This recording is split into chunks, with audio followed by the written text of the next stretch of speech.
para compor o palco, eu tenho a alegria de convidar o Giovanni Rocha, cofundador da Marrim Consultoria Antirracista.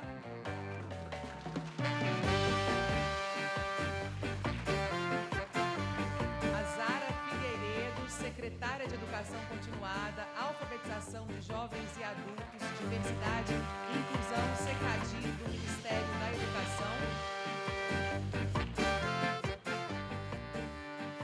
Rita Potiguara, especialista em educação escolar indígena.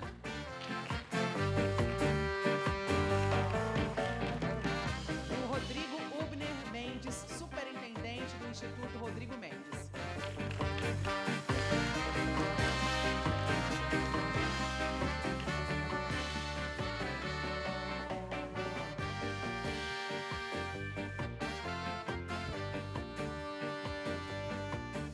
Obrigado, Adalto.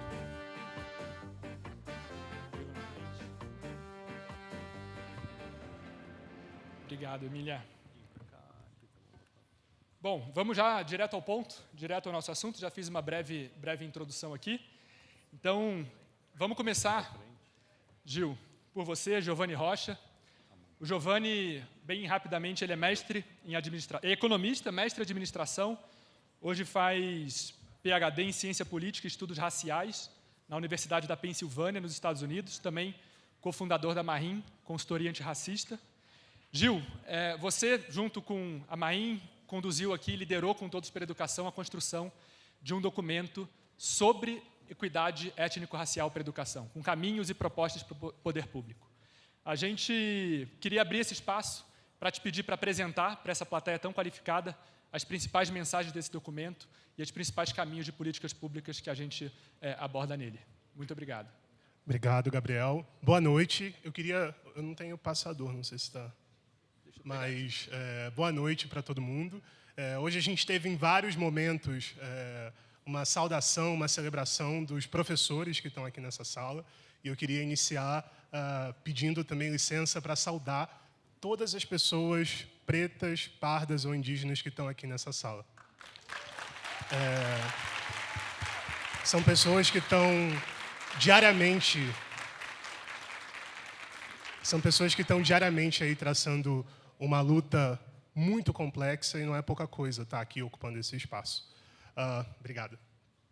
E localizando rapidamente a minha fala também, eu fui estudante de escola pública, fui cotista, fui ProUni, fui também, na verdade, sou filho de uma empregada doméstica, filho de um servente, e todas essas oportunidades, todos esses locais que eu ocupo, de certa forma, definem o lugar onde eu estou hoje, como cofundador de uma organização que pauta esse tema, também como um estudante de doutorado nesse tema, e acho que, de certa forma, trazendo uma prova viva do poder transformador da educação.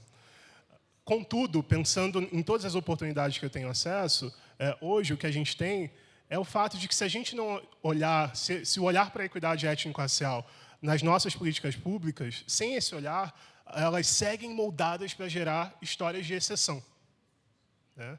Histórias como a minha e das pessoas que cercam os nossos espaços não são a regra da maior parte dos nossos estudantes pretos, pardos e indígenas.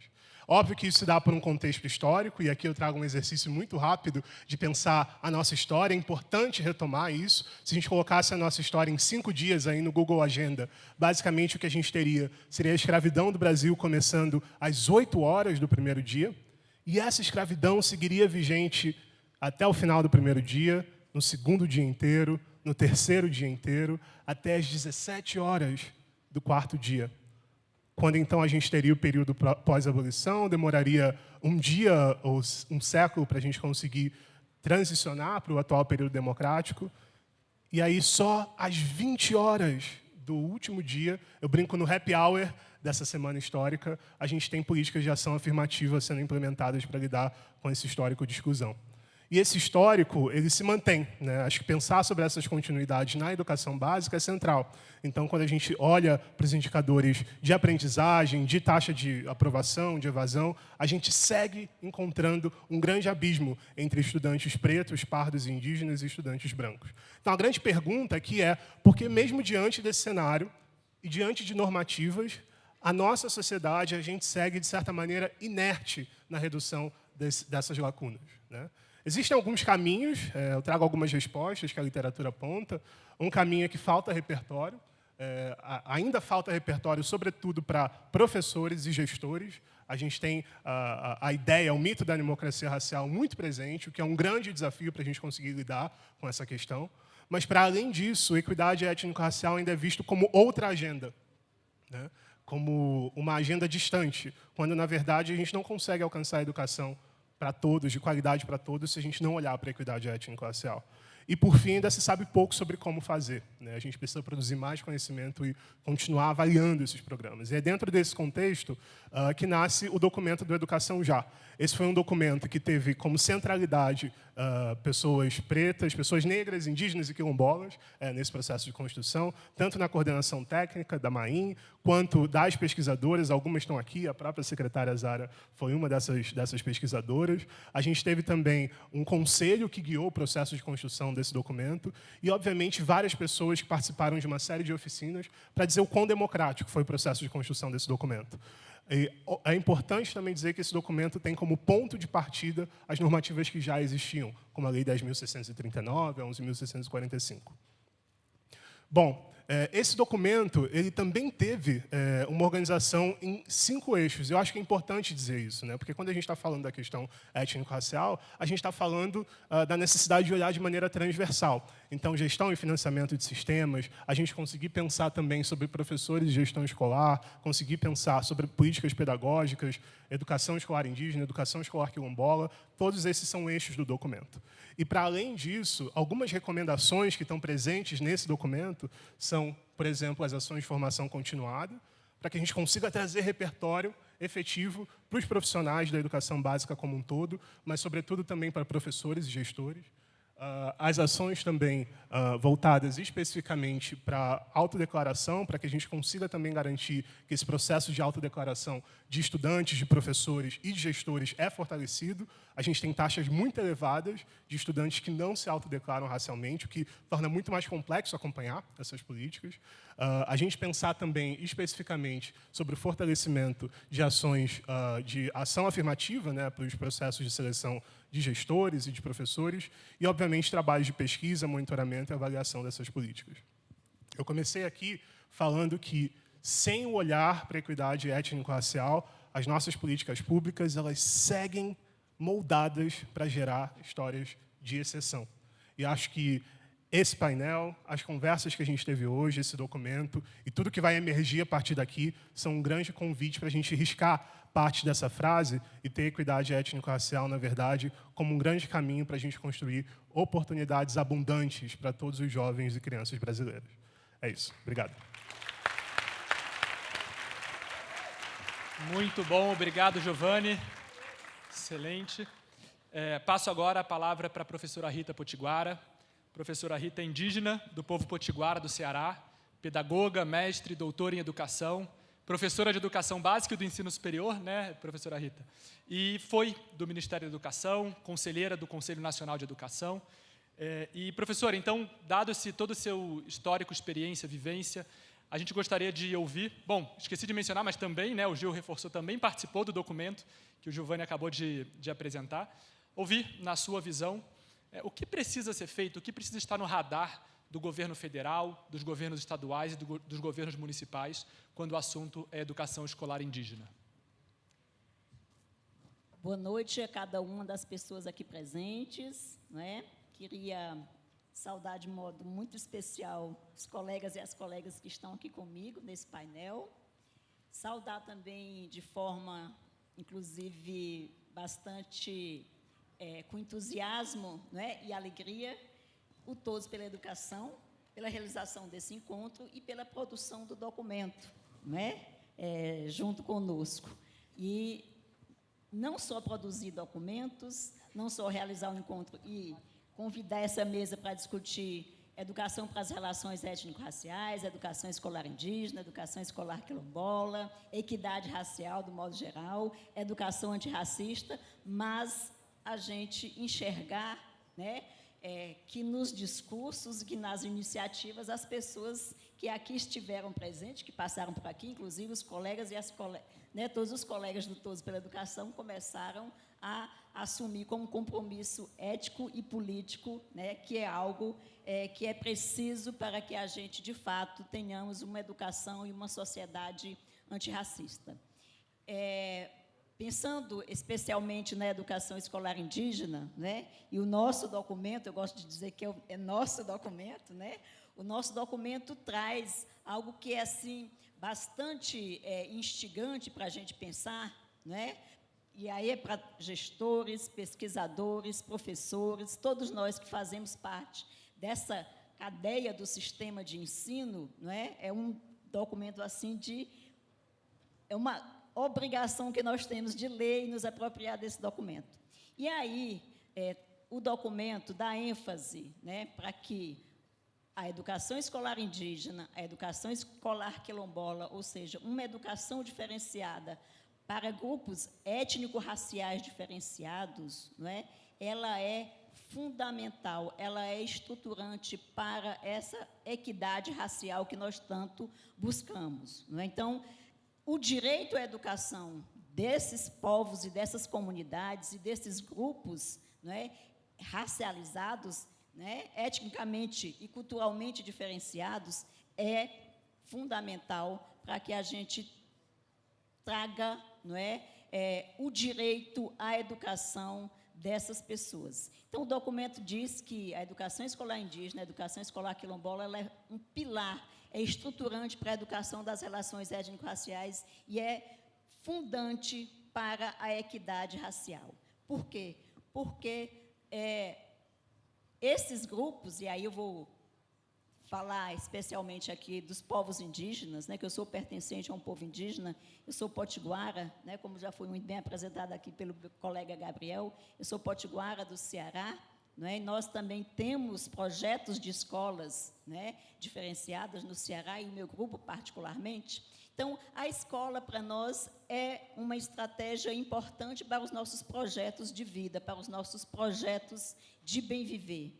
Nós queremos e temos o direito à educação como todos os brasileiros e brasileiras, né? Mas nós temos um direito a uma educação específica, intercultural, bilíngue, comunitária, né? Então, aquela discussão da convivência, né, fazer parte do currículo escolar, que também me chamou muita atenção, ela faz parte do nosso repertório, da nossa gramática, porque a gente não quer um currículo descolado na nossa realidade. A gente quer, claro, conhecer, não é, as nossas questões, discutir o que nos diz respeito, não é, um currículo em uma escola situada dos nossos territórios, mas nós também queremos estar em diálogo com outras educações, com outros modos de produção, com outros modos de conceber e construir conhecimentos. Por isso que nós achamos que a escola é estratégica e a escola vai nos habilitar para esse diálogo intercultural, para esse diálogo democrático e para essas relações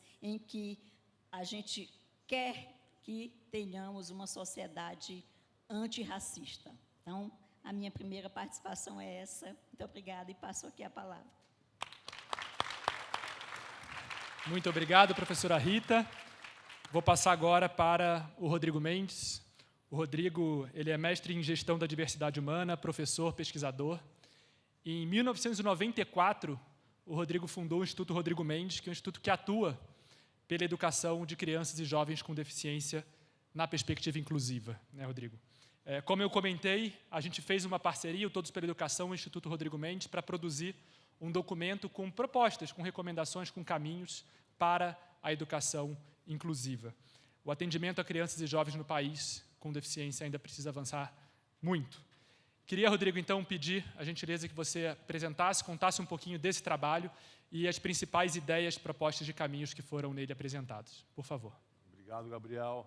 Boa tarde. Prazer participar ao lado de colegas tão engajados na garantia de se discutir a pluralidade da população brasileira em qualquer reflexão sobre o direito à educação no nosso país. Falando sobre a educação especial, eu queria começar não abordando as abissais lacunas que a gente precisa endereçar, mas trazendo o contraste que se observa quando a gente compara os anos pré-pandemia com o período que a gente tinha no Brasil há 15 anos. Período em que o Brasil assinou a Convenção da ONU sobre os direitos das pessoas com deficiência e que a gente produziu um ponto de virada na participação dessas pessoas nas redes de ensino brasileiras. Então, só para dar uma ideia, em 2007, somente 1,2% das matrículas da educação básica estavam ocupadas por alunos com deficiência ou transtornos globais do desenvolvimento. 10 anos mais tarde, quer dizer, em 2017, a gente alcançou um crescimento de 150%, mais do que dobrou essa participação. Quer dizer, a gente conseguiu chegar a um percentual de 3% de participação, ou seja, com o esforço de uma política pública, a gente mudou completamente a realidade do que já existia em termos de esforço. E essa conquista se deu não só no aspecto quantitativo, mas também no perfil dessas matrículas. Então, voltando em 2007, mais da metade dos alunos com deficiência estavam segregados em escolas especiais ou classes especiais. E quando a gente olha a partir de 2018, os dados do INEP apontam o oposto desse panorama, com 89% desses alunos já frequentando escolas inclusivas comuns. Quer dizer, a gente também promoveu um crescimento aí de 90% na desafiadora tarefa de migrar esse público que estava restrito a um ambiente apartado para uma condição de convívio, de interação com o restante da comunidade escolar, espaço esse que lhe é de direito há muito tempo pelo nosso marco legal. E como é que se explica essa emblemática conquista, esse importante avanço? É evidente que isso não se deu por inércia. Essa mudança de patamar se deu por uma política pública consistente, concebida pelo MEC em 2008 e que foi mantida, foi continuada por muitos anos, permitindo que a gente conseguisse seguir uma curva ascendente de conquista. Eu fiz questão de começar a minha fala com esses dados positivos, apesar das enormes ameaças que a gente teve recentemente e que trouxeram cenários aí de rompimento e de uma possível restauração de um modelo medieval de isolamento de crianças com deficiência, por dois motivos. Primeiro, porque eu acho que essa retrospectiva ela mostra que é possível se produzir, se promover saltos inimagináveis na educação brasileira num horizonte de 10 anos. E segundo, porque novos saltos precisarão de um compromisso genuíno dos nossos gestores públicos com uma agenda de longo prazo. Então, tentando criar mecanismos e investir numa ferramenta que possa apoiar os gestores, o Todos pela Educação e o Instituto Rodrigo Mendes criou esse caderno da educação já voltado para a modalidade de educação especial, que traz um diagnóstico do cenário atual, várias práticas exemplares ao redor do país e um conjunto de 7 prioridades eleitas a partir de evidências que podem servir como um ponto de partida para que cada gestor, obviamente respeitando as particularidades do seu estado, do seu município, consiga planejar um programa robusto de investimento para essa temática. Então, eu, Priscila, nossas equipes, a gente fica à disposição para subsidiar as equipes técnicas de cada secretaria, de forma que a gente consiga garantir que esse segmento da população, que crianças que convivem com algum tipo de impedimento físico, sensorial ou intelectual, possam também exercer seu direito de construir autonomia de perseguir seus sonhos. A gente vai conversar mais e está à disposição para os gestores presentes, mas queria parabenizar o Todos pela Educação, pela liderança da Priscila em investir num documento, numa coletânea de cadernos voltados para a produção, para a promoção da equidade na educação. Obrigado, Rodrigo. Obrigado pela explanação. Agora vamos dar continuidade com a professora secretária Zara, né, professora? Para quem não sabe, a secretária Zara, ela é doutora em educação, professora da Universidade Federal de Ouro Preto, agora secretária da SECADI, a Secretaria de Educação Continuada, de Educação de Jovens e Adultos, de Alfabetização de Jovens e Adultos, de Diversidade e de Inclusão do Ministério da Educação. Então, aqui representa o MEC nessa visão, nessa discussão sobre propostas e caminhos de prioridades para realmente colocarmos a equidade no centro do debate. A secretária Zara, enquanto especialista, inclusive participou do documento de ERER, de Equidade Étnico-Racial na Educação. Então, professora, aproveito para esse espaço, aqui representando o Ministério, para fazer sua exposição sobre prioridades, sobre sua visão para os próximos anos para a SECADI, quando a gente fala dessa pauta tão importante para a educação básica. Obrigada. Ok. Boa noite a todos, boa noite a todas. Queria agradecer o convite, né? Saudar meus colegas aqui. Bom, como o Gabriel disse, essa apresentação que eu trago resulta desse trabalho que nós fizemos, e o que nós buscamos responder àquele momento foi como produzir equidade racial dentro da educação básica, não é? E daí a primeira coisa que nos parece importante retomar para a gente produzir equidade na educação básica, essa equidade racial, a gente precisa partir, obviamente, de uma concepção política do direito à educação como um direito público e subjetivo. E, para além disso, nos parece absolutamente importante pensar que, quando a gente fala de equidade racial, a gente precisa assumir, né, aquilo que o John Rawls chamava de arbitrariedade moral, que é você, sendo um direito, não dá simplesmente para que você atribua aos indivíduos o fracasso, ou então que a cor da pele do indivíduo determine o sucesso ou fracasso ao longo da vida dele. E, portanto, você precisa ter políticas que a gente chama de políticas estruturantes. Então, o que eu quero dizer com isso é que a gente tem convivido, não é, historicamente e naturalizado a não aprendizagem de meninos e meninas negras, não é? Sobretudo os meninos pretos. Esse aqui é um dado bastante chocante, eu sempre uso esse dado, isso é da cidade de São Paulo. Quando a gente pega esse dado de 2000, né, essa é uma pesquisa de 2020, nível de aprendizagem de língua portuguesa, por exemplo, o que nós observamos é que, veja, esses triângulos azuis são meninos pretos, e embaixo você tem o nível socioeconômico de 5 territórios.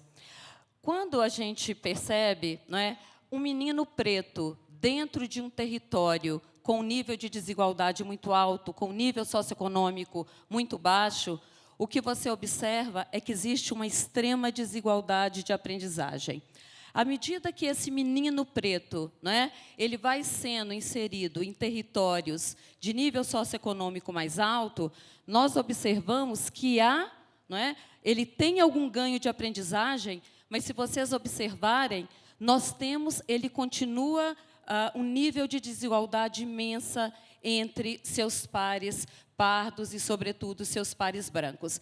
E mesmo no melhor dos mundos, quando se insere um menino preto dentro de um território de nível socioeconômico alto, o máximo que ele consegue de aprendizagem não chega no nível de um menino branco, no nível socioeconômico mais baixo. Então, se a gente olhar, não é? E aí nós entramos num ponto importante, as avaliações da educação. Se a gente olha os dados de um menino, não é, de 5º ano, por exemplo, em leitura, e desagrega esses dados, a gente vai ver que, de um lado, quando a gente olha só os dados de insuficiente, você tem alunos brancos com apenas 12%, mas quando você chega nos alunos negros, esse insuficiente passa para 22%. Não é? Isso aparece também em outros ciclos. E aí a gente precisa pensar, quando busca responder, por exemplo, dados de aprendizagem, e se você tem efetivamente uma proposta para pensar a redução dessas desigualdades, né, raciais, a gente precisa pensar em construir essa equidade desde a estrutura. Não dá para a gente pensar em redução de desigualdade construindo políticas para a equidade de modo acessório. Se você quer lidar efetivamente com a equidade, se o Estado brasileiro tem uma concepção de política que isso é um direito público e subjetivo e que as pessoas não podem ser penalizadas por conta de algo que elas não escolheram, como a cor, a gente precisa colocar a equidade estruturalmente dentro da política. Portanto, não é construir a política e depois adicionar detalhes de equidade. Ela tem que ser estrutural. E aí, 3 pontos me parecem absolutamente importantes. 1, financiamento. O financiamento universalista não dá conta de políticas que reduzam a desigualdade. Não dá para pensar equidade, sobretudo racial, como uma régua de financiamento universalista. Isso não funciona de modo algum. Então, a gente precisa colocar atrás do recurso público um conceito de equidade e um conceito pedagógico. O dinheiro não é para pagar apenas na educação. Ele precisa ser endereçado à redução de desigualdade. 2, é preciso que as avaliações externas elas sejam repensadas. Não é? Avaliações externas com indicadores considerados sintéticos, eles escondem enormes desigualdades. Isso aqui, por exemplo, os municípios, principalmente capitais, quando você desconsidera o IDEB e usa um indicador que coloque dentro da equação a desigualdade desses grupos. Então, o que você percebe é que, mesmo redes consideradas de excelência, elas têm uma queda. Por quê? Os indicadores, esses indicadores sintéticos, eles vão esconder sempre aqueles grupos que não aprendem. E, por fim, já termino, um terceiro momento, o senador Flávio Arnes já trouxe aqui, bem como todos aqueles que compuseram a mesa do parlamento, que é o Sistema Nacional de Educação, ele tem que ser forte, robusto, suficiente para dar conta de induzir, pactuar ações que efetivamente lidem com esse racismo estrutural dentro da educação. Obrigada. Muito obrigado, secretária Zara.